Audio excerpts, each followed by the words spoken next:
So obviously you don't have to draw the squares, but on the top, you need Z through T going backwards, and then going down, you can just write the Roman numerals 1 through 8, and then underneath put a total. And depending on which ray you are, you can draw the lines. If your ray forces you to draw the lines. Well, I should say, your line, this is your ray.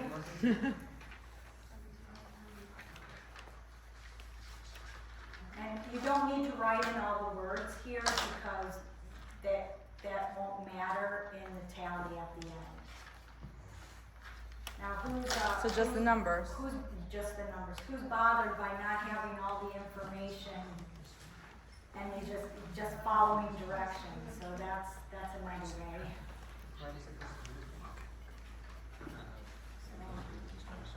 Oh.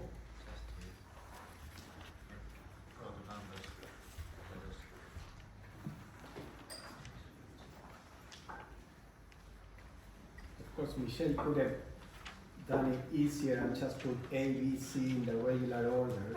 I did that for you.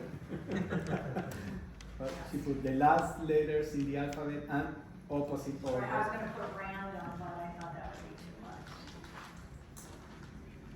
You know how when you fill out these questionnaires, you can eventually tell what's what, so I wanted to give an element of surprise. I don't know if you've ever done that, what type of learning style you are. Are you an auditory learner or a visual learner? So if I were to walk to the back of the room and start talking, how many people would have to turn around in order to hear me? You know, so those types of things. So all those are just systems to give us an idea of what kind of learning style we have, and where the rays will give us an idea of what type of tendencies we have. And then I don't want to give a spoiler alert. Okay? Mhm.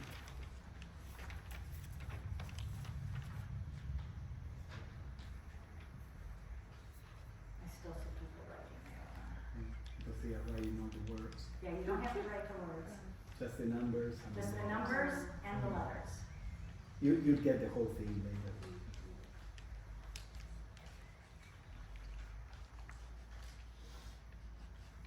Is there a way to go back with that? No. Okay, I'm sorry. Did everyone at least get the letters on top and 1 through 8 on the side? And then underneath, you can kind of draw lines as we go on. Okay. All right, I'm going to go ahead and go there. Oh no, this will take far too long.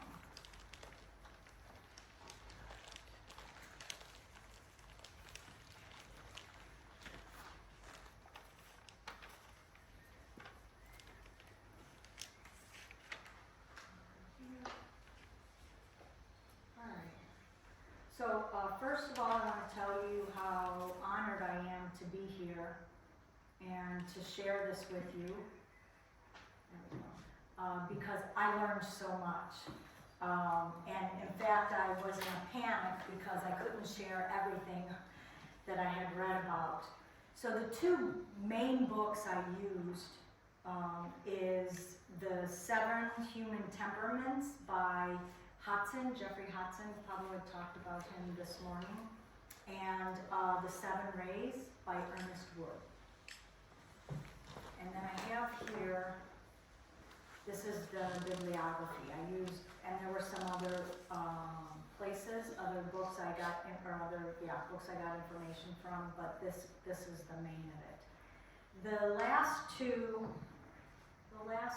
items are, or the last item are YouTube videos. John Aljo, who was a past president of the TS in America section, he did one on the 7 Rays, and then Betty Bland, who was a later president, did one for John. He got ill, and so she did his PowerPoint. So they're basically his ideas, And these were the only two that I could find who used who didn't use Alice Bailey, who is a Theosophist, just a different branch.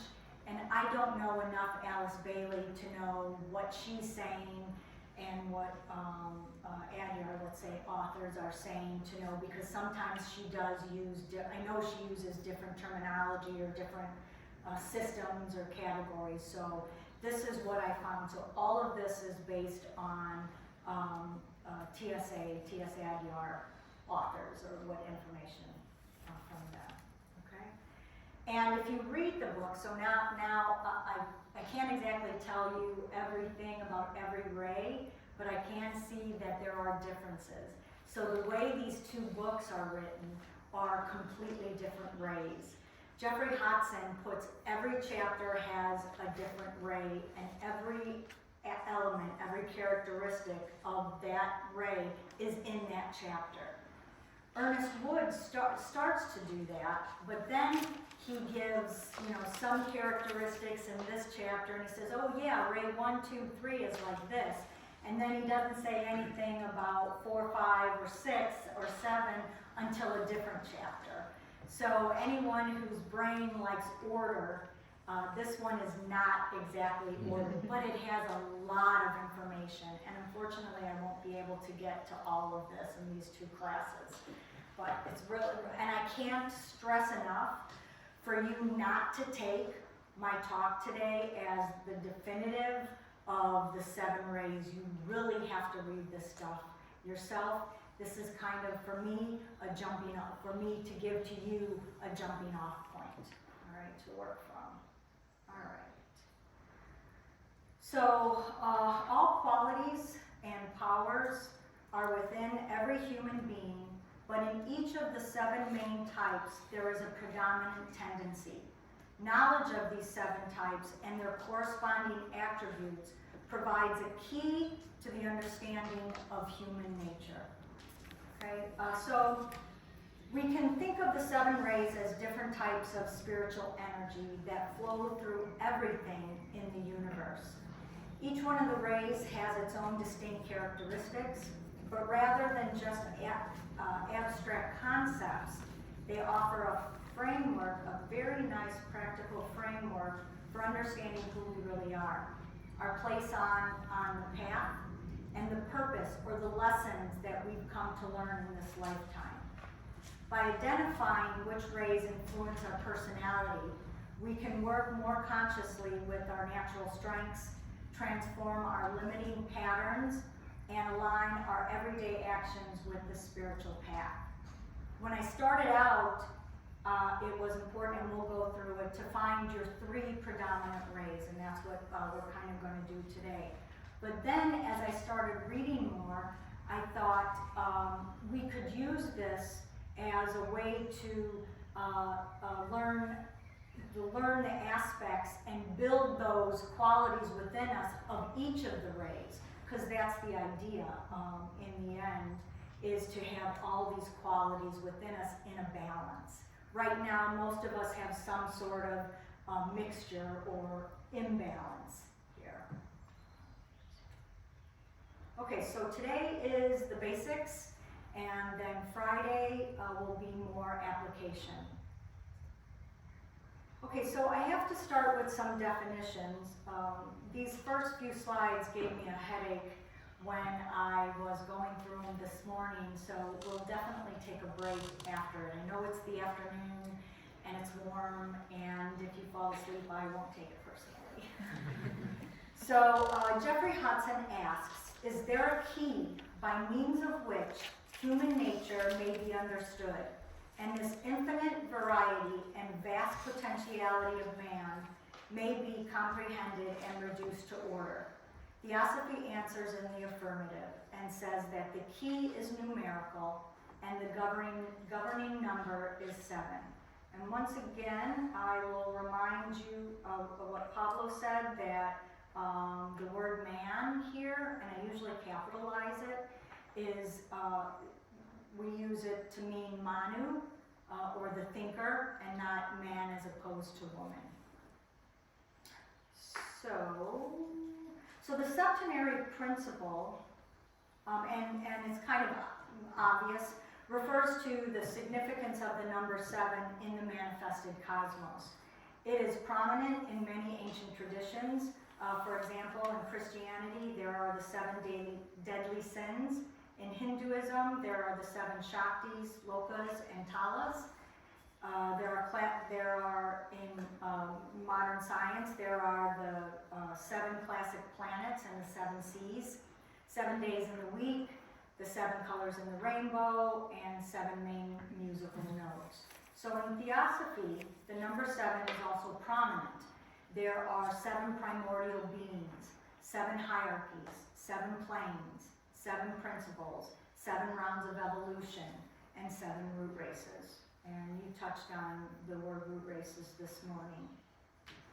One of the things that is important too is to remember context. This was, and I share my limitations or my weaknesses with you only because it may, hopefully it will help you.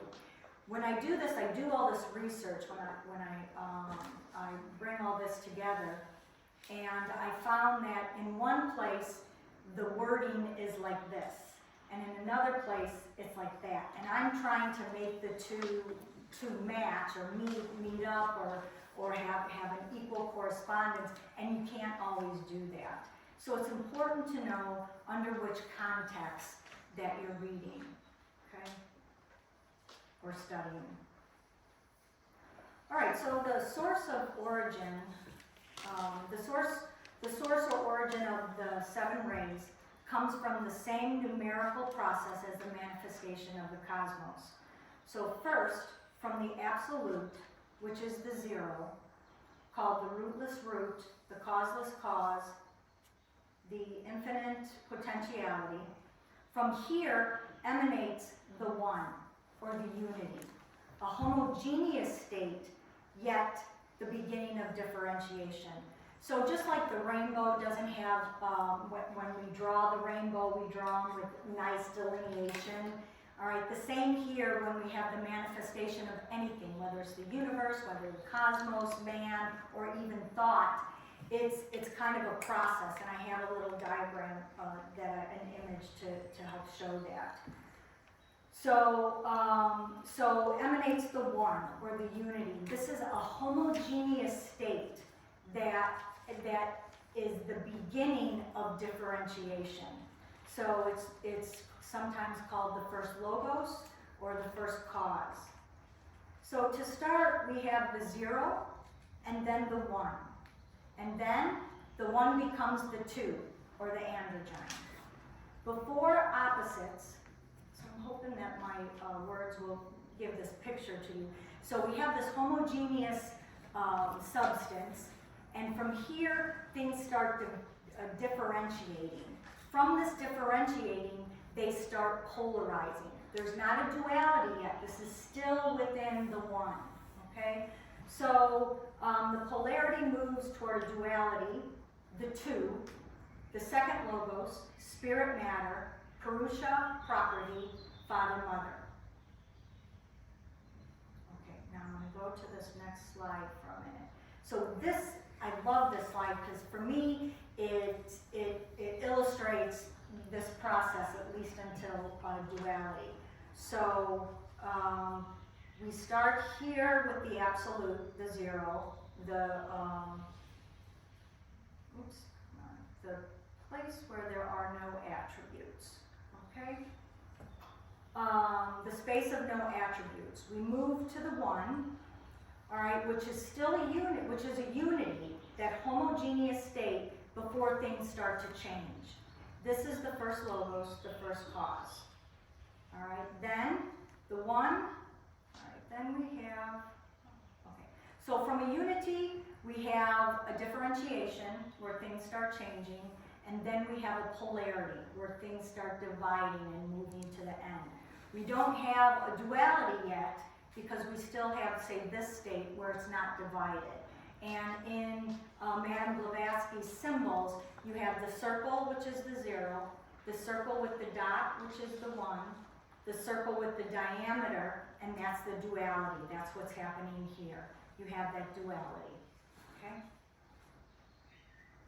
All right, now let me go back. All right, so these two interact to produce the third aspect of the threefold manifested logos, or in our case, so from there. So the one becomes the two becomes the three, all right? So this third element is the relationship or the synthesis of the two, the triplicity or the three, the Father, the Son, and the relationship is the Holy Spirit. Yin and Yang produces Qi from the interaction of the two. All right, so these three in turn unite in all their possible combinations to produce 7 groups of 3. So this is it. What I don't know if I explained that very well. This is how we get 7. From 0 to 1 to 2 to 3, we now get 7. All right, in these 3 groups, one of the 3 predominates. In the 3 others, 2 predominate. And in the 7th, all are equally manifested. So we have the 3. The third logos is like the white light. From that white light, through the prism, we have 7 different colors. Okay? I'm not going to ask if you understand, but can you see this? Yeah? No, are you going to show how the 7 those accommodate? Then it would be This? yes. Okay. So in Pablo's book, Approaching the Secret Doctrine, let's see what page. I think it's, I'll find it later. But he goes into a whole series or a whole system of how 3 becomes 7. This is just one of them, okay? So all the diversity we see in the universe develops according to certain patterns. Here, this pattern that I am using is the 3 to the 7. The 3 in turn unite in all their possible combinations to produce 7 groups. In 3 of these groups, and we can see here, 1, ray 2, and ray 3, each of the 3 predominates. Then in 3 others, 2 predominate, and in the 7th, all equally manifest. So here, ray 4 is the equal manifestation of each of the 3, and the lower 3, or the 5 through 7, have 2 that are predominant. 2 aspects that are predominant. So Pablo's book, Approaching the Secret Doctrine, page 106, has 5, 4, 5, 3, 4, 5 different ways that you can get 7 out of 3. Question? How is the difference? Because the right number 4, what is will, more love, more knowledge, and is equal. They're all equal, so there's an equal amount of these 3 aspects, will, love, and knowledge. And ray 4 is usually the balance. Or it could also be known as the fulcrum. The ray 1 through 3 kind of mirror ray 5 through 7. But I don't think I answered your question. No, how is the difference between the equal, 1 to 3 equal, or 1 more 2 more 3? We'll kind of see as we go along. Hold on to that question and see if once we look at the attributes, if that doesn't answer your question. Is that? Yeah, basically why there are plus signs in the others and they are equal in 4. Yeah, just because in 4, I suppose they are supposed to be in balance.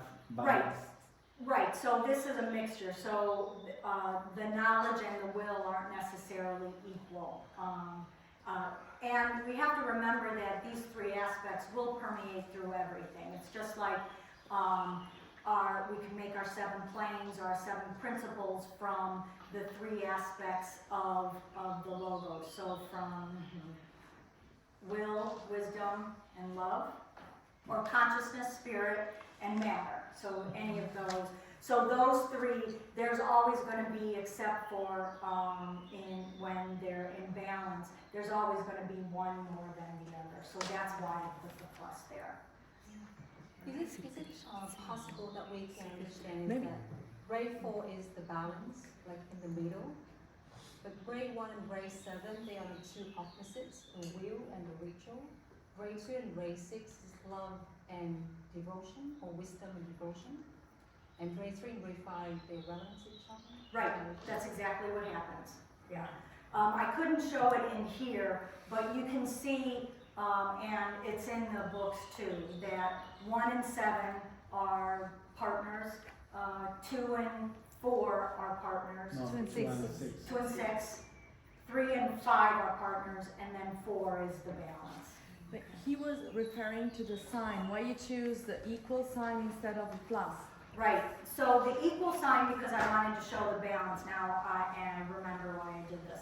And then in the other systems, there isn't a balance. So I showed in the other systems, I showed that there was more that I used before I changed to this one. That there was more now, they just weren't balanced. So there was more knowledge than will, or there's more love than knowledge, or there's more will than love. And you can see, like you brought up, as their partners, that goes along with that. Okay? Anybody else? So, so our primordial 3 here are will, love, and knowledge. And we can see where the first 3 rays are predominantly the single aspect, and the bottom 3 rays are a combination of 2 aspects, and the 4s where they equally manifest. All right, the 7 planetary spirits. All right, the 7 great ones receive the title because they stand ever in the very presence of the Logos himself, representing there the rays of which they are the heads, representing us therefore, since in every one of us in part of the divine life is part of the divine life of every one of them. 7 spirits are the builders, the cooperators of God. They have possession of the divine thought. Everything is done by the Logos, but through the mediation of these planetary spirits. Whatsoever exists is the outcome of natural forces working under cosmic laws. And that's what we have to remember. There are these laws that guide every motion that's going on. So this quote refers to the hierarchical structure of divine consciousness manifesting through creation.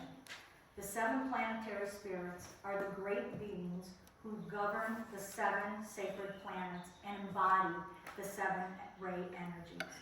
They are the 7 aspects or emanations of divine creative intelligence manifesting through everything.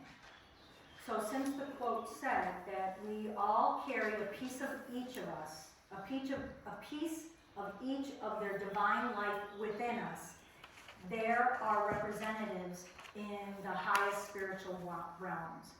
We can think of them as the building crew and the partners that hold the thoughts and the plans of the divine. Creation works through these 7 spirits to manifest and manage everything that exists. They make sure everything follows the law of nature, turning the divine ideation into reality. These are the cosmic laws of how divine consciousness steps down from the unity to the multiplicity, turning the divine ideation into what we see today. So the 7 planetary spirits and the adepts. So all human beings pursue their pilgrimage from the one spiritual source through matter and back to the source again along one of 7 pathways. Over each of the 7 groups, a superhuman intelligence presides. Each of the 7 rays, as these paths are called, has its adept head, who himself has brought all its powers to perfection. A ceaseless watch over every single human being is maintained by these adepts.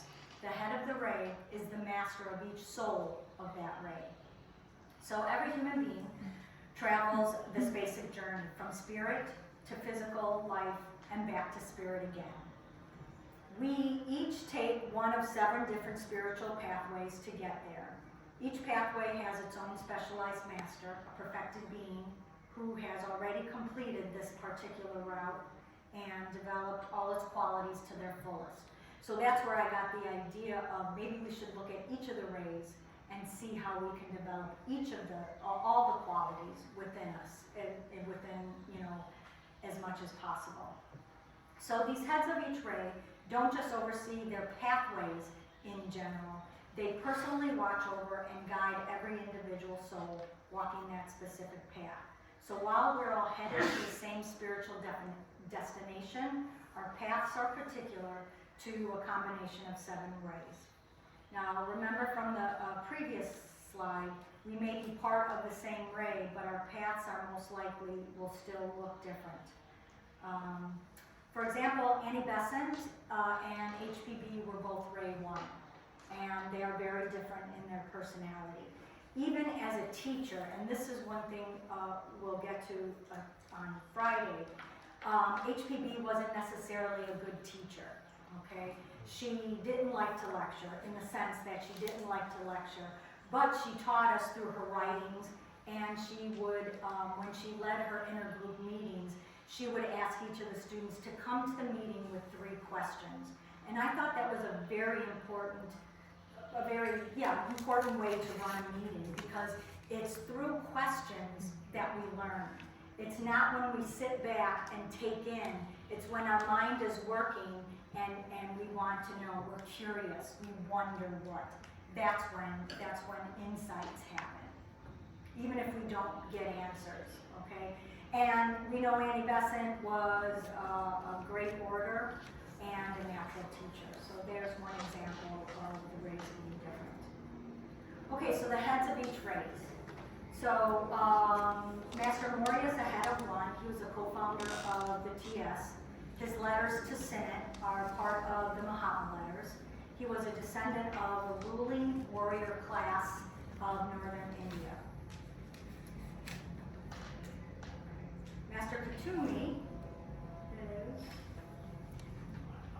Master Kutumi, the co-founder of the TS, and the other part of the Mahatma letters, is known as a fine scholar in his education in Europe universities.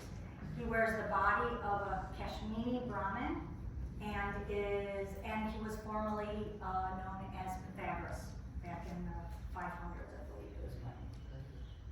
Okay, 3, the Venetian, has lived in Italy for some centuries, but he was actually from a family of Gothic descent. He is formerly known as the great painter Paolo Veronese. Thank you, Veronese. Veronese. Veronese. Okay, from the 1500s. And the essay on karma at the end of Light on the Path is from his hand.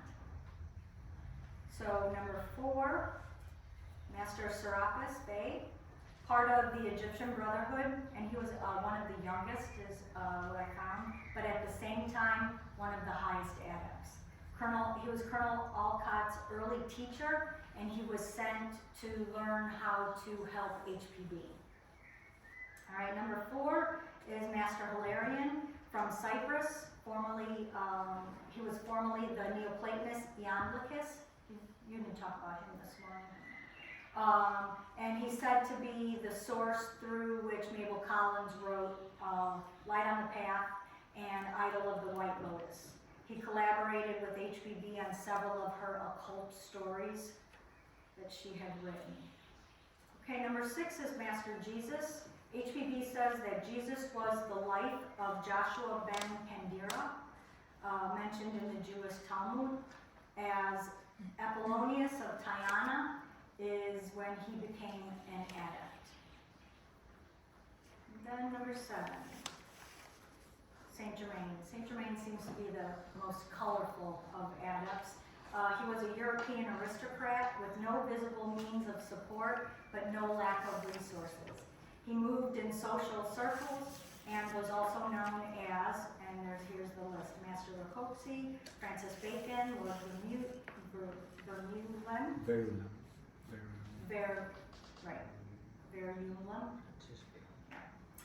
Robertus the monk, Hunyade Janos, Christian Rosenkreutz, who started Rosicrucians, Roger Bacon, and the Hungarian adept Proclus, and St. Alban. And now I know some of you others, does anybody have anything to add that I may have forgotten or misrepresented here? I don't know if it's true, but I've heard that Master Moria used to be a pharaoh as well. Used to be a Pharaoh. pharaoh. I haven't heard that, yeah. Yeah, it is said that because Master Moria was first ray, and first ray are normally, they Leaders. tend to take positions of leadership, that could be very well Right, the case. right. Okay, so an overview of the 7 rays. In this slide, Hodson points out that all 7 ray energies exist within each of us and must eventually be perfected through our evolutionary pilgrimage. So the powers of all the rays are in us, and all must and will be perfected. The goal is 7-fold perfection, and we are moving towards it continually. Differing experiences and efforts draw out different powers. In our personalities, we are therefore mixtures. As egos, we change our ray expression from life to life, and sometimes our personalities in one life. In order to develop the qualities of each, this is done in order to develop the qualities of each, but the true ray can always be discerned. For, as monads, we do not change. There we are a totality in unity, but down here in our personalities, we display both an uneven mixture of rays and strong evidence of a single ray in a particular time. So I'll explain this a little more in the next 3 slides. So our souls deliberately change ray expressions across different lifetimes to develop the full spectrum of these qualities. While our personalities in any given incarnation typically show an uneven mixture of ray influences, often with one ray being predominant. Despite this, changing patterns of expression, our true ray nature can still be discerned. At our highest spiritual level, that of the monad or the divine spark, we generally remain anchored to one primary ray, representing our essential divine nature as totality and unity, even as we express various combinations of ray energies through our evolving personalities. This system both explains both the consistency of our spiritual essence and the diversity in our earthly expressions as we progress toward the 7-fold perfection. Okay, I'm going to apologize right here. I wanted to explain it and make sure we knew it all, and I felt like I just added confusion. So I'm going to go through this slow, and then we can just take some time. Yes? Can I comment on the previous slide? Yes?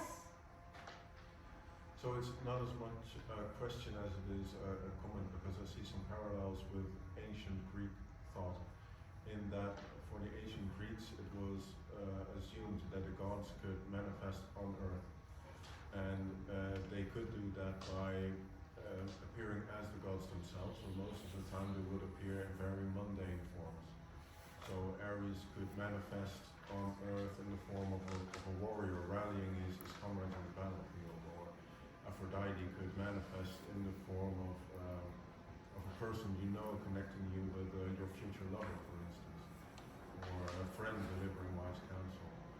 And the gods could only do that if the personality was fit to shine this godly light through. There had to be some sort of purity and connected to the force being guided through it. Right. And we are gods incarnate. We just don't know it. So that could be, I mean, I'm not doubting its value or its truth, but that could be a nice analogy of, the gods will descend when our personalities are ready for it. Yeah, and this is part of theurgy. I mean, you will mention something about that, I think. Yes. You can use elements to invoke the presence of the gods. Right. So, okay. All right. So I just want to go through these definitions. If you don't know them, don't worry about it. What I tried to do here was do a couple different things. One was bring up, maybe for the first time for some people, what these are, all right, which is always good to have something new in there. Or two, if you've heard it before, to bring it up again. I always feel like that I need to hear it 3 times, or that, you know, more than once, in order for it to sink in different contexts. So that's why I bring it up. And if you know this, then it's kind of just a nice touchstone to hit on where everything's not unknown. So this is there. So what I did was, in Theosophy, the word monad generally refers to the divine spark. It is comprised of the 2 highest human principles, Atman and Buddhi, which is unconscious and universal until, during the process of human evolution, it assimilates the highest attributes of manas. So the term permanent atom are from, and this is where there was a little inconsistency, or yeah, I guess just different terminologies. So the term permanent atom comes from Annie Besant and Leadbeater, Charles Leadbeater. HPB called them life atoms. And she used this term as a regard for the atoms being centers of life. So at the moment of incarnation, the permanent atom awakens, and they attract the matter or the substance that's going to build that body or vehicle of consciousness. This is, there's always that an axiom or something where the spiritual can never touch the material, so there has to be a bridge in there, an antakarana. Here, that bridge is, we call a body or a vehicle of consciousness. So the building of these bodies is regulated by karma. So what we need, that's what it says, even though our lower personality, our quaternary dissolves at the after-death states, we still bring back with us the karma and the tendencies that we need to work out in each lifetime. So the permanent atoms are a repository of all the experiences the bodies gather throughout our lifetimes. They are carriers of skandhas, which are tendencies or grooves that we've made for ourselves, or seeds of karma that will influence the development of the new tendencies in the next incarnation. So the monad, the permanent atoms, and karma are the 3 characters that will make up how we express the rays, or how the rays are expressed within us. And so this is the very simple version of what I said. And I'll explain more the primary, secondary, and tertiary. Okay, so this by itself is just the 7-fold human principles, or the 7 human principles, with with Atman, Buddhi, higher manas, the blue star higher manas. The green arrow is lower manas, and then we have the quaternary, which is made up of the comic principle, or the desire principle. Prana, one of the names is the subtle physical body, or the subtle physical, and the other one is the dense physical. Okay, and I'll show you their the other names in a minute, the name of their bodies. Okay, so I think I did all that. So each monad comes into manifestation through one of the 7 rays. This is the primary ray and remains the same throughout the whole evolutionary stage of that monad. So all our lifetimes after lifetimes within this manvantara, or evolutionary stage. So at the beginning of evolution, the monad then chooses permanent atoms from which the bodies or the vehicles of consciousness will be formed. The permanent atoms are of a specific ray. These are also retained throughout the whole of the evolution. I designated the permanent atoms by the little white asterisks or the little white stars. They are all from the same ray, but not necessarily the same ray as the monad. Okay, so the monad, the primary ray will be one ray, and then the secondary, okay. So the secondary ray is another ray type. We see here that the permanent atom of higher monas gathers around the matter to make the causal body. The permanent atom of lower monas gathers around it to make the mental body. The permanent atom of the comic principle gathers around it the matter, the substance, to make the astral body. And the subtle physical permanent atom gathers around it the matter to make the etheric double. That is what makes up the secondary ray. So the permanent atoms do not change, and the permanent atoms do not change, and neither does their ray for that matter. They are usually a different ray from the monad. That's not necessarily always the way it is, but if it was the same way, that would be a little, as we go through the rays, you'll see why that would be a little bit of a hard karmic life. Okay, so, all right, so the bodies will dissolve in the after-death states. The permanent atoms retain the essence of all that is learned in that lifetime. In the next lifetime, although, the bodies change. This does not change the secondary ray. Its expression remains the same, just as the primary ray or the monadic ray stays the same throughout evolution. Now, the secondary ray usually is not the same as I already said that, usually not the same as the primary ray. All right. So we have the tertiary ray is the final manifestation, and it consists of the expression of the ray of the monad, expressing itself through the ray of the permanent atoms, and then expressing itself through the karmic tendencies of this lifetime. So this creates what is mentioned as an uneven mixture of the different rays on one's astrological chart. You can see in our astrological chart, which is based on this lifetime, our birth date, our birthplace, and our birth time. So this mixture or colorings is seen there, and that's what like our ray takes on, that mixture of all of those influences. So this expression will change each lifetime. So this is the coat that we wear this lifetime. We take it off and we get a new one. Okay? All right, so I just went back to this very simple diagram because this is what we need to know for right now.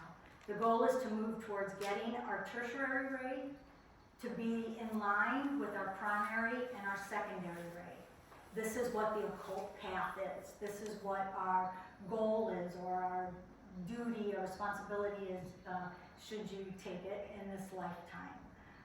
The more we bring an influence from our higher nature into our daily lives, the more reflections from the primary and secondary rays we can manifest. Then the karma we generate will be in line and in harmony with our true nature. This brings less noise and chaos, more stillness and order. And then our tertiary ray can be a pure expression of the monadic ray and the ray of the permanent atoms. So, having said all that, I'd like that to just settle a moment. If anybody has any clarifying questions. I kind of went through this. I struggle with going through the stuff with presenting enough so you have enough information to go to get to the second half of the talk with giving you topics that are full courses in themselves. So are there any questions, clarifying questions, or sharings we can do at this time? Let it sing. All right, yes? Can I ask, the framework of the primary, secondary, and tertiary, like the tertiary being with the monads, the body, and the karma combination. Like which book is that from? Pretty interesting. Yes, Studying I- Consciousness by Besant. Okay. Okay. She talks about that there. What is the name of the book again, sorry? Studying Consciousness. A Study in Consciousness. Okay. The blue one. And just it may be not be irrelevant, but I'm just curious. When we talk about the permanent atoms, let's say the Buddha, he doesn't retain any permanent atoms left. Is that the reason why that when he got into Nirvana, he couldn't go back? I'm going to let Pablo answer that question about the permanent atoms. It was my understanding that once they get to get to a certain stage, they release their lower bodies, so that's why they can't come back. And that's the choice as well, right? Yes. Yeah, it's not necessarily a choice, but it's known that this is what happens at this stage. So that's why I would call that kind of like a choiceless choice. Once you get to Bodhisattva or beyond that, the Nirmanakaya, you know that you're going to drop your lower vehicles, and then you can't come back to Depending the path. So the ideas are and let me say one more thing. It's kind of analogous with if you go to college and you graduate, you can choose many different lines to do with your, say, your PhD. One, you may go into research and kind of never be seen again in that as a sense. student. Yeah. Yes, the ideas are the permanent atoms are the ones that allow you to build bodies, as Michele said. So the Nirmanakaya retains the different permanent atoms so that the Nirmanakaya can incarnate physically if he or she wants. Then the Sambhogakaya returns the permanent atoms only up to the level of Buddhi, so it can operate on the Atmic and Buddhic planes, but not lower because it let go of the permanent atoms. And the Dharmakaya retains only the Atmic atom, and the Atmic plane is Nirvana, let's say. So a Dharmakaya Buddha cannot manifest on the lower planes. This is in So Voice they of have- the Silence.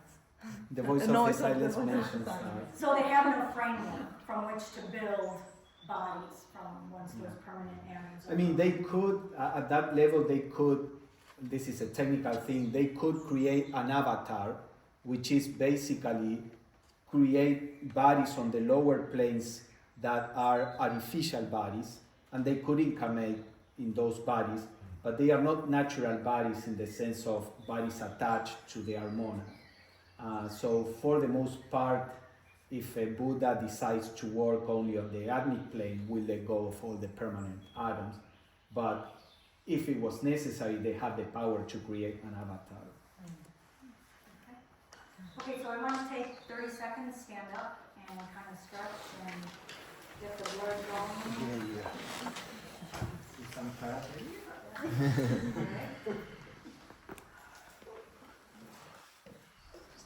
Okay, I'm just going to, I'm looking at the time, so I'm just going to, you keep stretching as long as you need to. Why study the 7 rays? So, to help us understand our strengths and tendencies is one of the practical reasons that I saw in this. I've spent more time since doing this looking at patterns from my life, from throughout my life, and to see what's kind of been more or less permanent or more or less there all the time, and what has gone away. So that's what I feel like I have power to work on, or I have power to, or I need to find the strength to adapt to. Okay. So when I look at patterns, this is my suggestion: is it's to know what is the problem that I am currently working on here. Okay. The other purposes is to improve communication and relationships by recognizing different styles. I always thought learning astrology is great, But if you don't know astrology, and you don't know that my actions, and I use this as in the rays too, and if you don't know my actions are from this certain ray, and that it's because I'm working through this, well, you may just think I'm a jerk, and I don't see how, how it works. So for us in community, I think this is really important to understand why we do the things we do, and then why other people do the things that they do. And then while we're working on it, it can mitigate the chaos. And make us more tolerant. Right, and we become more tolerant until we can get to that place and we can create a container, and that's hopefully what we'll go over this evening. We can create a container that can hold all our differences, no matter what they are, and be heard and be held. And then what comes out of the center, what comes out of the magic of the center will be our insights, and will be things that we couldn't even think of by ourselves. So to me, this is a really good tool to get to those goals that we're working on. So guide personal growth by showing areas to develop, and help career choices, education, and teamwork. I thought if I were to have a business, I always thought I want everyone to be like me, because we get stuff done. But then after studying these rays, I don't think that's a good idea. So it would be good, and I know someone who did this with her nonprofit. She did it using numerology, but finding people that are part of each ray and bring that into committee and go from there. I mean, if you have those choice, that is a nice idea. Michele, I want to say thank you first of all. I'm scribbling away at the side because you've sparked something very interesting. Some folk will already know Ayurvedic medicine, and we do tongue and pulse diagnosis, and we have 7 types as well, which are known as doshas. Right. So now I'm like playing around, scribbling away, thinking, because if you have to touch the person's actual pulse, which we call Naarden. So when you're saying that the person is evolving, we have to look at Janam, Desh, Kal, and Karma, which means we look at it from Janam means your birth. So when you're looking at Ayurveda, everybody's born right now, they've got an incarnate body. Right. We also look at that in astrology. Janam, so in order we need to check. Kal, Desh just means time and place. Those will change according to factors, according to your birth chart, if it's +5, plus negative, whatever. Right. But also if you're born in the future or the past.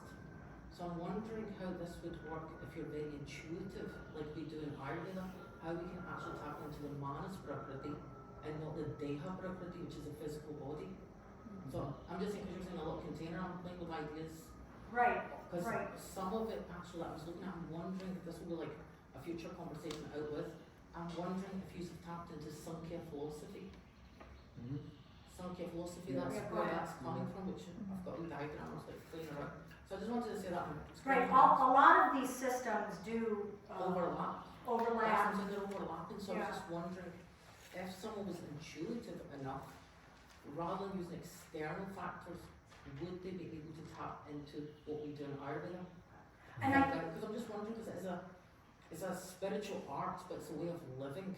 Right. It's not just detaching and saying, this is a theory, this is what you're going to become, and it's not like a test.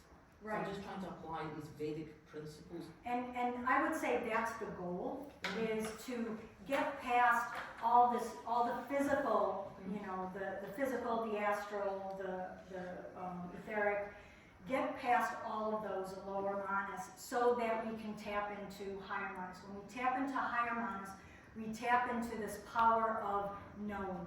If you've ever been somewhere and just like, oh, I know that.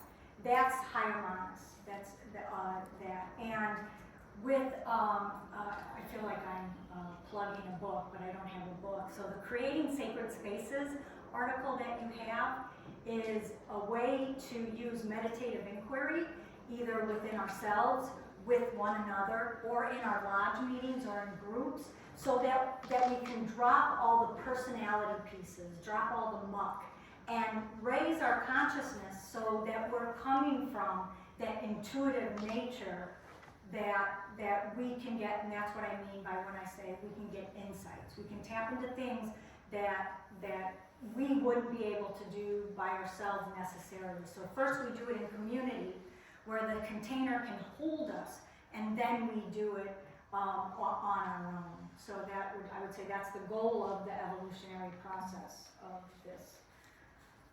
Okay, so the spiritual purpose of the 7 rays, to keep in mind the practical uses, but the underlying intention is to begin to align with the occult life. Okay?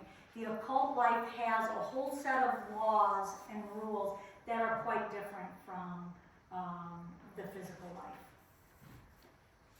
Okay, so these are all showing, right? So the spiritual purpose, and these I just gathered from reading. So the first ray is the ray of will and power. The spiritual purpose or would be to learn leadership, and I would call it precision of purpose. The second ray is the ray of love and wisdom. So compassion and understanding, I would say, are its spiritual purpose. Active intelligence is the third ray, so creative thinking and communication. The fourth ray, harmony and beauty, is art, balance, and the resolution of conflict. And this is what, as we go through it, I want to make sure I come back to this because it's really called the ray of harmony and conflict. And I think that's so important because many times our harmony is based on a superficial, I just don't want to fight with anybody, or I want to get along with everybody, or I'm spiritual and so I really shouldn't get mad or I shouldn't be angry. That's not the harmony we're looking for. And David Bohm wrote a book on dialogue that talks about this meditative inquiry or creating this container where you can bring any sort of who you are, any sort of conflict, and the circle or the group can hold that and help process through it so we can bypass what's down here, and that's, you know, division, it's limited, it's always changing, to a place that's whole, that's eternal, that has principles that don't change. Okay? So number 5, ray 5 is science knowledge. Ray, discovery and the practical application of things. Ray 6 is devotion and idealism, faith and dedication to higher principles.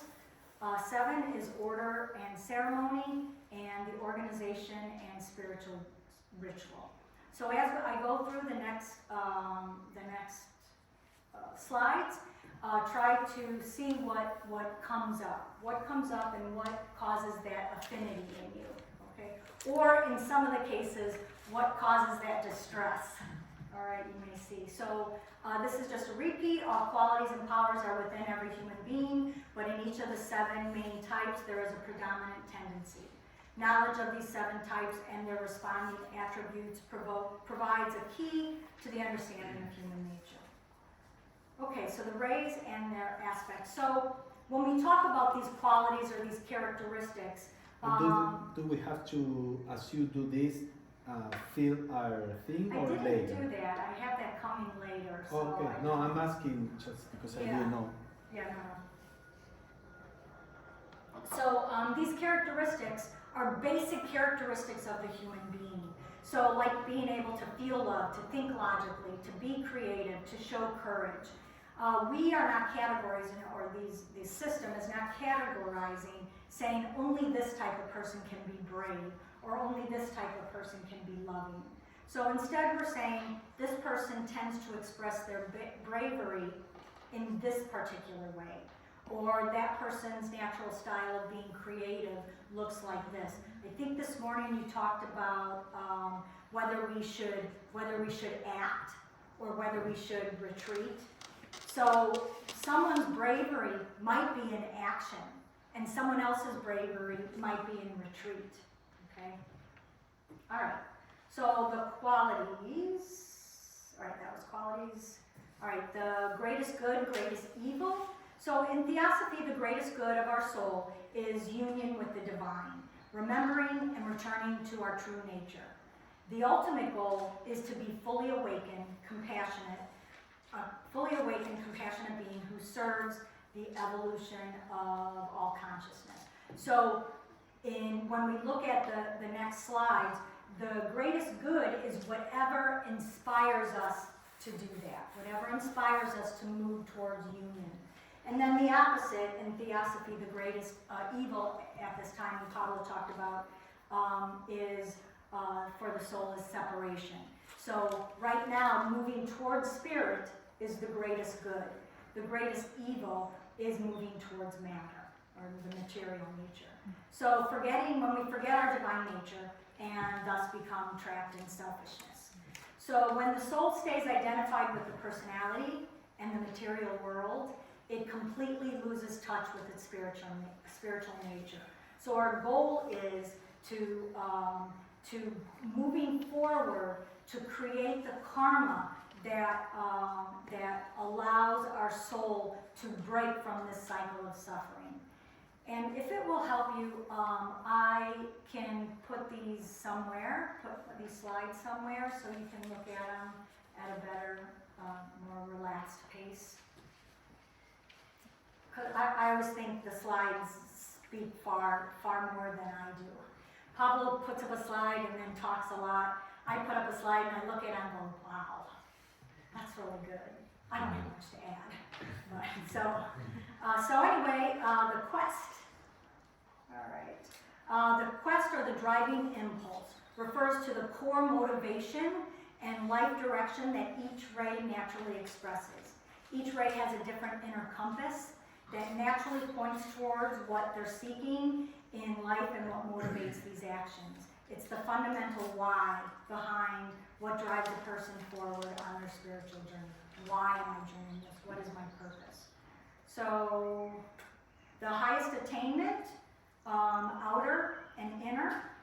So shows the rays, the outer shows the ray, what each ray can achieve in the external world. That's the outer, okay? And then the contribution, its contribution to humanity. And inwardly, what is the personal spiritual mastery? What we are personally mastering in this lifetime, which could be a principle or an element or a skanda or a tendency that we want to gain mastery over. So the teaching method refers to the natural way each ray type learns best and teaches others. Their preferred style of sharing and receiving knowledge. This is their learning language. All right, the method of achievement. The natural way each ray type approaches goals and gets things done. And this weapon part is really interesting. At first I just ignored it, and then I went to look things up, and they're really quite telling of what that ray brings forth. So this is, the weapon is the preferred strategy for accomplishing what they set out to do. All right, so all of this that I'm giving is all in Hodson's book, the seven human temperaments. And I wanted to show this. This is where I got most of my information. It has this lovely, delicate chart. So if I can find one, I asked somebody if I could use theirs and I didn't hear back from them. So if I can find one or figure out how to do this, then I can send this on to. If you can find one for what? One of these, like that I can take a picture of, or it's not going to be this big, and that's what I mean. So, okay. And yeah, I'll get that later. So let me say that real quick. Actually, the questionnaire that we're going to do, I think they're going to pass it on to you in PDF form, and that lists each of the qualities of the rays, but I mixed them up. They're like, every Z is the same ray. So you can look at that and know that this quality, this teaching method, this are all that if You don't know what ray is that? it says at the bottom, at the end, it says what ray it is. Yeah. So I try to use the questionnaire as both a tool to figure out what ray we are and notes for you to take with you. Okay. But I really recommend that you guys read the books. So the first ray, one of the keywords is indomitable courage. So its qualities are will, power, courage, decisiveness, leadership, singleness of purpose, and daring. So let me say, so if, when reading this, if you say, yes, if you resonate to this, that's like a signal that you have some components of Right, those. so I suppose you could Yeah. just kind of. Yeah, but if you say, Oh, sure, willpower, whatever, then you don't have that ray predominant. right, But let's say, because sometimes we cannot be honest with ourselves, so we look at all the goodness, oh, it's me, it's me, it's me. we tell. And the thing is that for this ray, what we're trying to do is to find out our personality ray, right? Not the soul ray. correct. Yeah, the mixture Yeah, of the, yeah. I found my ray by the weaknesses, so. because you can recognize, oh yes, I always do this, Struggles, I always yeah. do this. Because there is one, struggles and weaknesses, and we'll do that on Friday, and that might be the thing that you say, oh, yeah, this is me. No, but you know, with the question, when you read those words, do they produce a response in you? Do they inspire you? Is part of your ideas, or they are just words that you say, sure, they are virtues, but that's it. Right, so I can tell you this, I know I have a lot of first-rate qualities. So my greatest good is when I feel strong. I'm able to do whatever I need to do, whether it's spiritual, you know, in my spiritual life, when I feel strong. And the greatest evil is surrender. If I have to surrender, then all those, I go down this, I could go down this rabbit hole where my actions work towards separation. So when I feel strength, I work toward unity. When I have to surrender, I work towards separation. It's just the way my body moves. Does that make sense? Okay, as we go through these, we don't have a lot of time. As we go through these, if something else comes up and you have a way to explain it more, then by all means, raise your hand. Okay, so the quest is to conquer, to attain, to find the ultimate reality, and best in adversity. This one got me, best in adversity. You put me in any adverse situation, and I'll usually come up on top or die trying. But break a nail, or I lose my keys, and I'm a mess. So, all right, the highest attainment. Okay, so outer is victory. And let me go back on this. Yeah, I don't think I can do that. Okay, so the highest attainment, what in the outer world the Ray 1 chooses to attain, or what it looks like for them, is victory. Okay, and it doesn't necessarily mean victory conquering over others, but it just might be those small victories that we can celebrate. So the inner is being present. Okay, if I feel my presence everywhere, or the Ray does, the exhilaration of being powerful. And powerful doesn't mean, in this case, doesn't mean power over others. It means my power, all right, you know, or like a confidence. I take it more as a confidence. So will, where my will moves effortlessly and selflessly. Okay, so that's how I know when my inner self is aligned with my higher nature.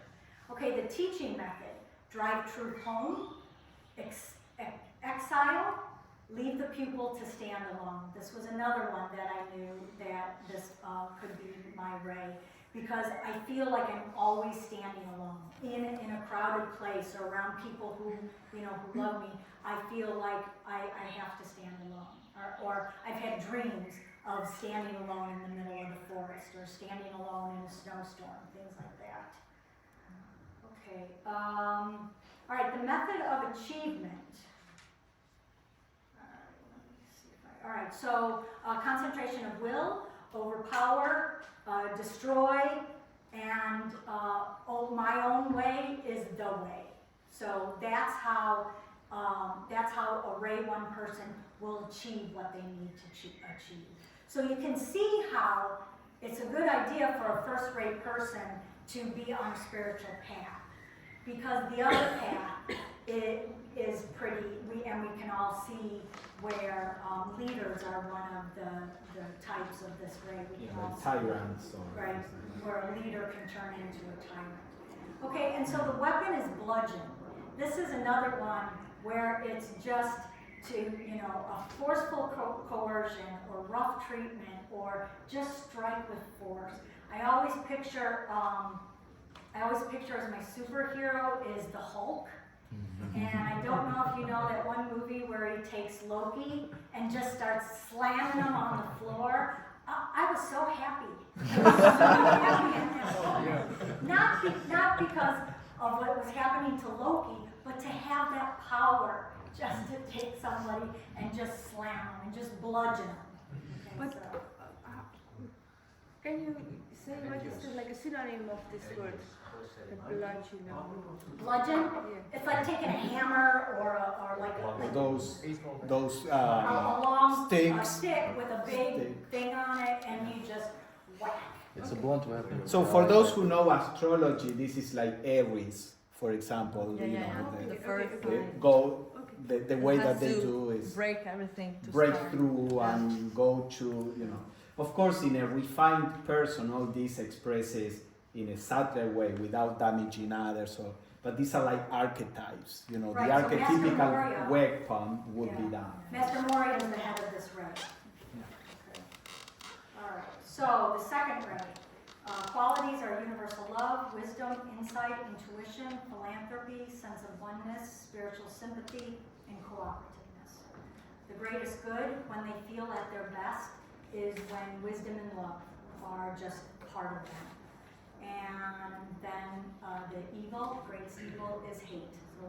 And I know people who can't even say the word hate. So that would be not necessarily that's indicative, but that would be a ray too. So their quest is to save, to illumine, to teach, to serve, to heal. The highest attainment of the outer, what that looks like, is to impart wisdom and the realization of unity. Inner is omniscience,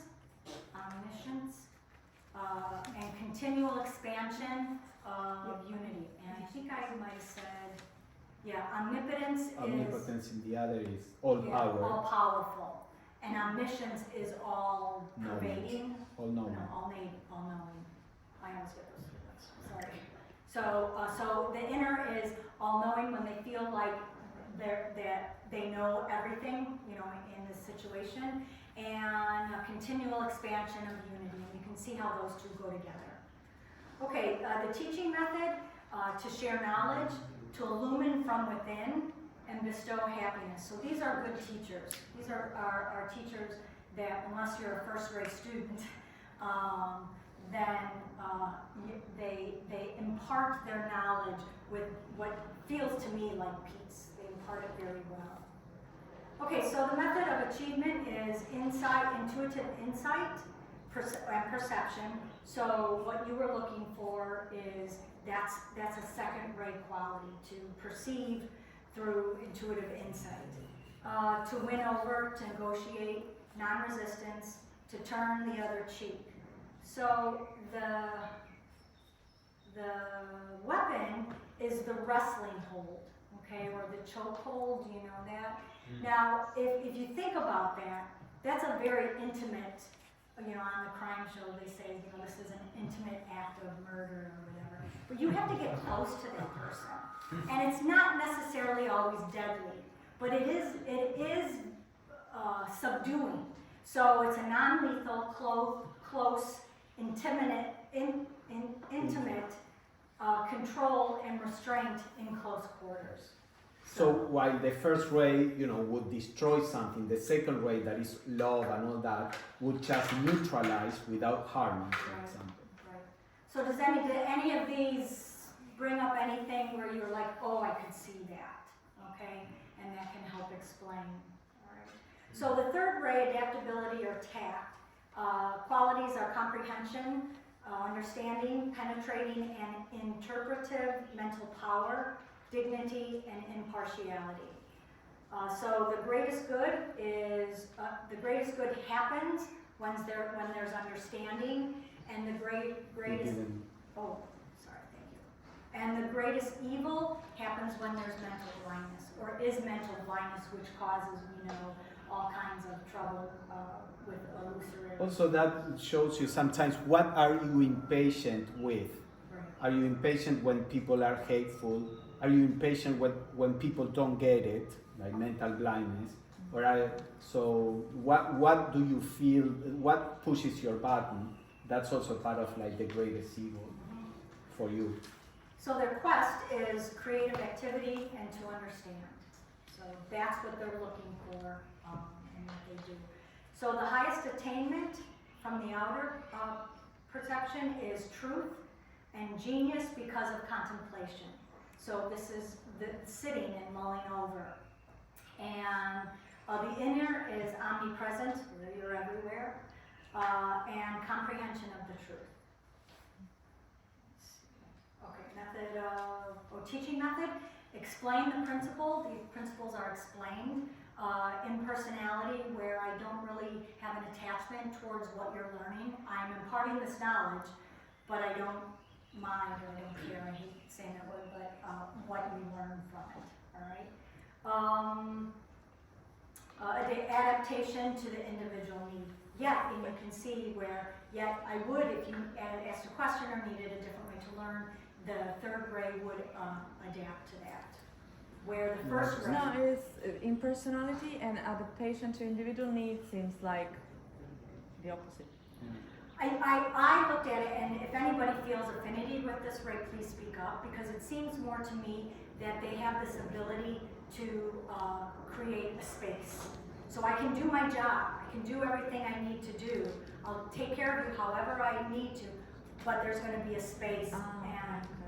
And one of the things we talked about earlier was when to help, when not to help, and it's one of the things that is in creating sacred spaces, because you'll notice when we talk to one another, when we want to interrupt, or we think, I need to help you. One of the ways to do that is to create a little mantra that says, whenever you go into a room or wherever you're going to interact with anyone, is that you say this mantra that I started doing this for my kids because I was so wrapped up in everything they do, and they're getting in their late 20s, so I gotta let go sometime, and now is good. So what I say is, I picture them as strong, as whole, as self-reliant, and they will ask for help if needed. And I think that's really important, and that's where I see community or a group being very powerful, is if we know that, then I don't have to do anything until you ask. Okay, so that's how I picture impersonality. Yeah. Impersonality. Yeah, is that what I said? Okay. All right. So the method of achievement, prolonged sequential thinking. That's it. You can see that contemplation, and right understanding, right activity, and expediency. All right. So although they're doing all this, it doesn't have that tamasic energy that it carries on. You know, there's a point and we're done. Okay. And the weapon is strategy, a trap, or a net.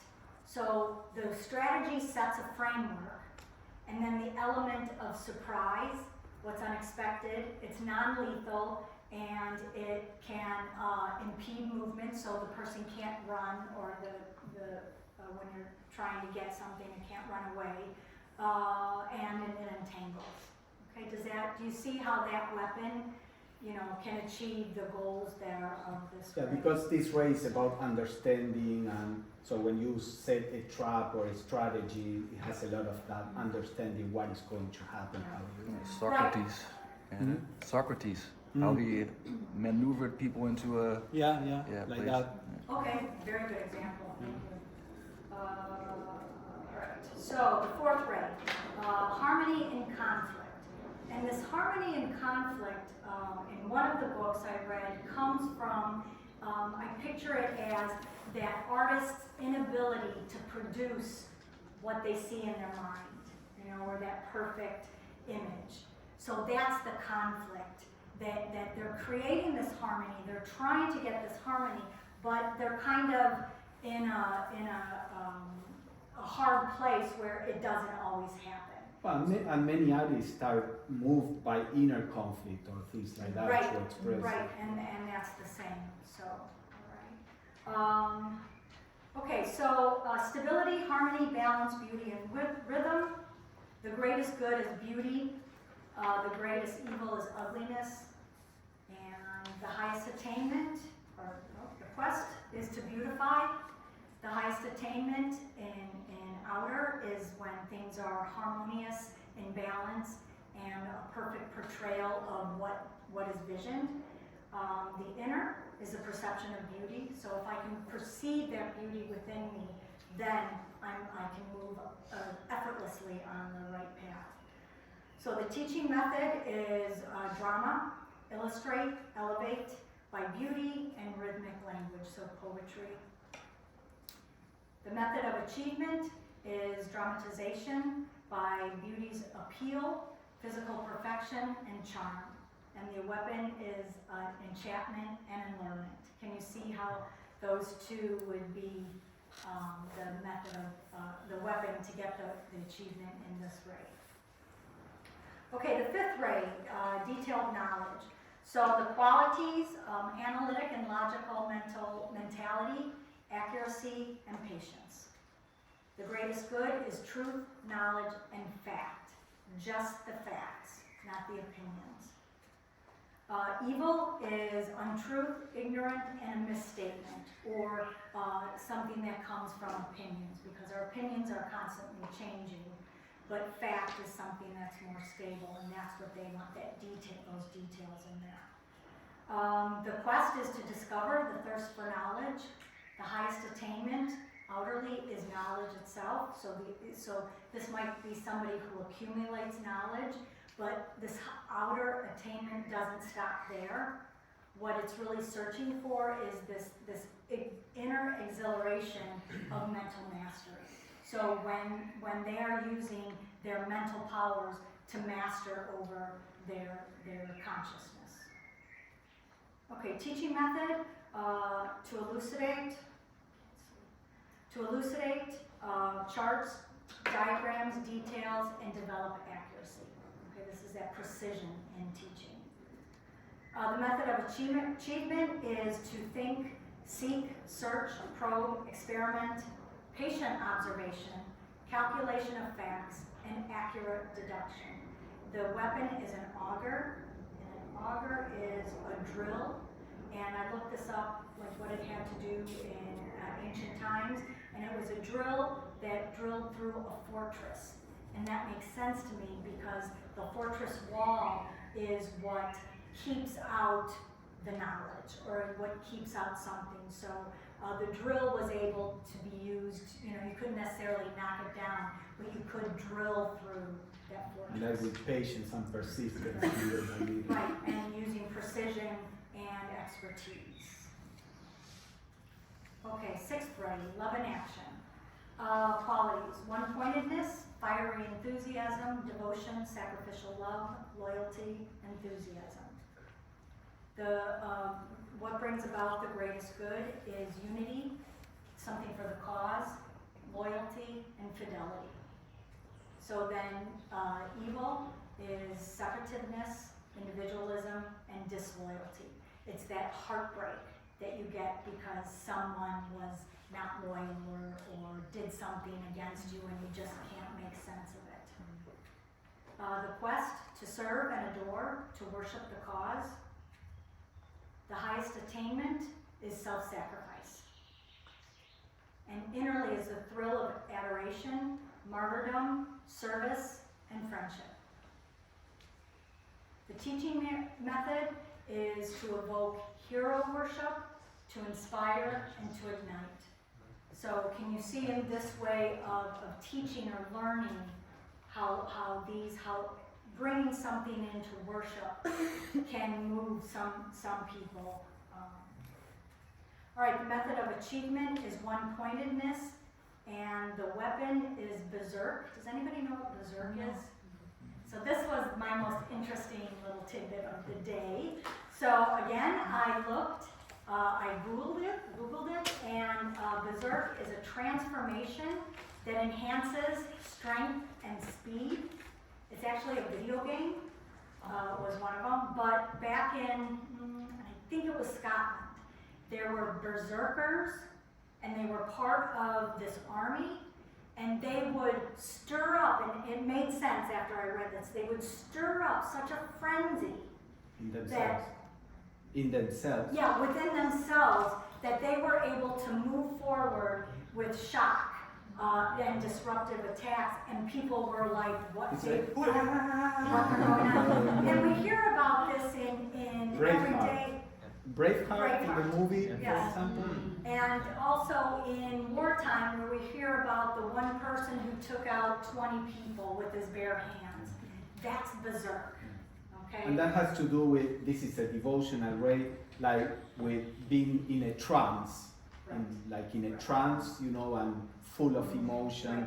So for a sixth ray personality, they can bring up that through their devotion, that trance-like state that can bring forth.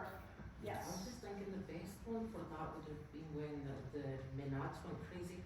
They would rip them apart, you know, the Dionysian cult. Mm. They actually. I didn't hear the first word you said. They're known as Menads. So Okay. it was a berserk thing. I Yes. don't think it was Scottish. This is biased of someone from Glasgow. You know what, it might have been, They're actually like Norse. They're Yeah, Norse. I think It was they're Vikings. Norse, yeah. It was Vikings, We yes. do have them coming from the north. I Right. get that because of, Right. I've got someone from the north over there studying looking at me. But normally this berserk, I think if you put it into devotion, Right. you actually see this into ecstatic madness where they went and became one with the divine. So a Mhm. lot of these were like, And it's part of the theurgy. What happened? Yeah, but that's Well, that's just the because idea. it's interesting that it's connected to Jesus, if you noticed.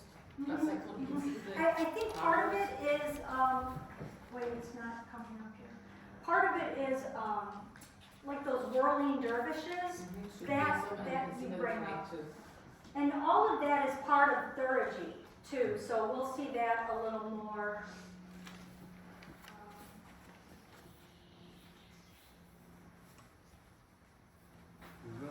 Oh, what happened? Not connected, it said. Well, let me get out here. Because maybe it's, There's only one more ray that is, yeah. one more ray it's missing, you know, the 7. Just a little Let bit me try more. to do one more thing and then we'll just move on. Oh, wait, so here, let me press this.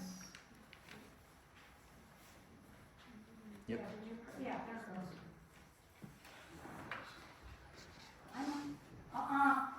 Hadi said I have 15 minutes.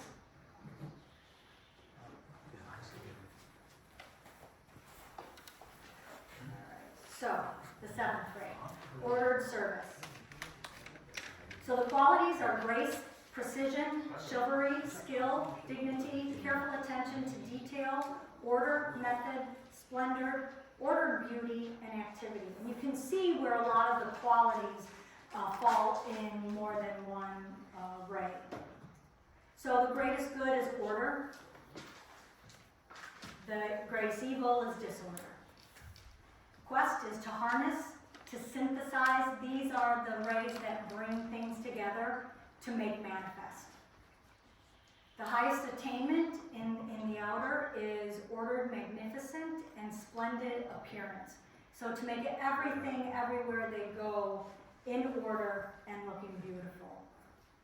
The inner is the acceleration of perfect focus, and then the ultimate is from the highest, bring it down to from the lowest, bring what's at the highest down to the physical.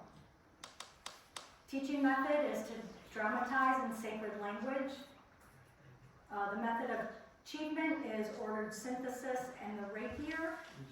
The rapier is a thin sword, and so if you think about someone who does sword Fencing? fencing, thank you, that there's a specific technique.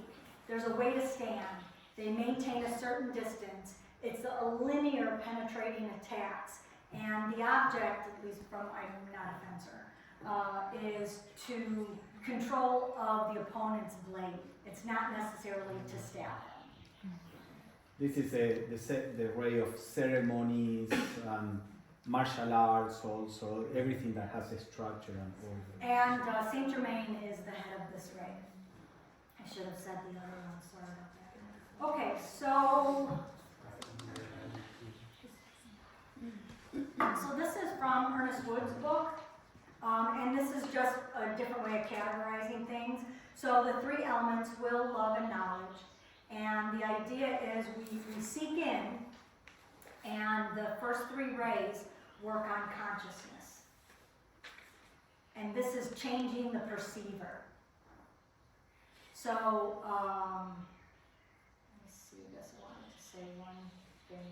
So, freedom is the action or the virtue, and government is the vehicle. So it doesn't necessarily mean you have to be in government in order to achieve this ray, but the ideals of the basic ideals of government will get to freedom. Okay, does that union? Union is to develop consciousness through love and wisdom by expanding awareness through relationship and compassionate understanding.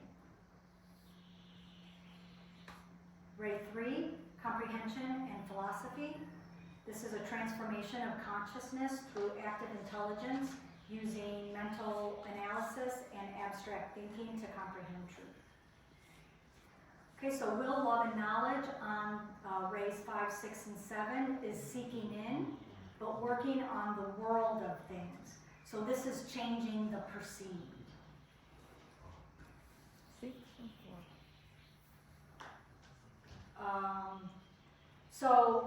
This is when we alter conditions, actual conditions, forms, and structures in the external world. These rays operate through external manifestation and concrete expression. Ray 5, truth and science, works with physical laws and material phenomena, transforming the outer world through scientific knowledge and practical application.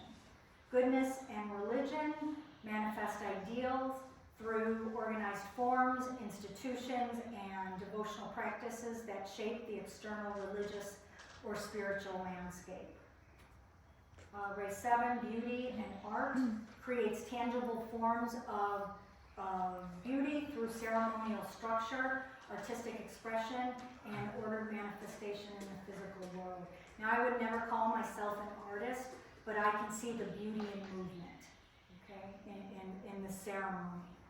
So Ray 4, harmony and interpretation serves as the bridge between these two modes, using imagination. And HPB in her diagram of meditation talks about how important the use of imagination is to translate this inner consciousness into an outer creative expression. And we will not be able to do this. So let me first do this, I'm sorry. Does anybody have any questions or comments? But the I can combine it also, for example, before when Pablo talked about Brevard with this big motivation, talk about in 6 ray. But I think also it's combined in this case also with the first ray, because Right. So the I can combine it in many Yes. possibilities. Yes, because we don't have a strong, like it said before, we have a mixed bag of characteristics from all the rays. And the idea is, I think, that Elena said that a lot of times the literature says that ray 1 and ray 6, if you're ray 1, you might be ray 7. If you're ray 2, you have ray 6 qualities. If you're ray 3, you have ray 5 qualities. So, yeah. And also, any quality exists in all the rays, but will be shaped by the ray. So the first ray can be a teacher, but the tendency will be to be a teacher of physical education, for example, something that which she was, or a 7th grade will be a teacher of martial arts or military, movements, for Right. example. Right. So all of them can be teachers, but will be Right, and we'll see Color. more of that on Friday. That's why I interrupted you, I knew I would forget. Okay, I don't remember, so we'll go on. Okay, so that's just a different way of looking at things. Now, we don't have time to go through the questionnaire, so Elmer, do you want to just email those and maybe Friday before we get together? Yeah, before you email, can you let me know, because I think I changed the directions. This is what you'll do, and you'll have this list of qualities, and to do just a quick view, or if you have time, you'll list either 1 to 3 or 1 to 7. So whatever you have the strongest affinity with will be the largest number. Right? Explain it with 1 to 3, and then Okay, and then you can, yeah, so 1 through 3. So if Z, grace, precision, order, and beauty, is what I feel I have the strongest affinity with, I would put a 3 there. And then if Y was next, then I would put a 2 there. And then if X was the least amount, but I still felt an affinity there, so you're just choosing the top 3 rays, then I would put a 1 there. Then when you go here, or to the chart that you had, here, you'll put under qualities, you'll put a 3 under the Z, a 2 under the Y, and a 1 under the X. And then you'll go down and add up the whole line of Z's, the whole line of Y's, the whole line of X's, and that which has the highest number should be the rate that you have more qualities of. Right, right. And then, Oh, this is what I was going to say. I've noticed that since I've been, working on myself and being real diligent or one-pointedness, I noticed that some of the qualities that are listed that I may have been in this ray have changed. So I may have, or the weaknesses, I'm able to get past. I'm able to work through, either with my will or through one-pointedness, or through, now I have facts. Now I'm no longer working from opinions or speculation. So I noticed that as I went through this, there are things that I was like, oh, I used to be like that, but I'm not like that anymore. So keep that in mind. All right. So we're not going into this now. I don't know, what do you have going on? We have to like You have something to do? tea break. Tea break. Oh, okay, I'm sorry. After the tea break, we're going to have a dialogue with you and Michele, and if you're happy, we can just, delve into this in more details later on if you want. Yeah, I had some other ideas. I really want to get to this. You can do on your own. That's a very. and then we can discuss it together after that. How many people read? No. Yeah, we'll discuss that on. Not today, then. Yeah, on Friday. How many people read Could we? Creating Sacred Spaces? That article that you. Okay, so that's what we were going to go over because I think that's an important detail that we can bring through all our other discussions. Okay,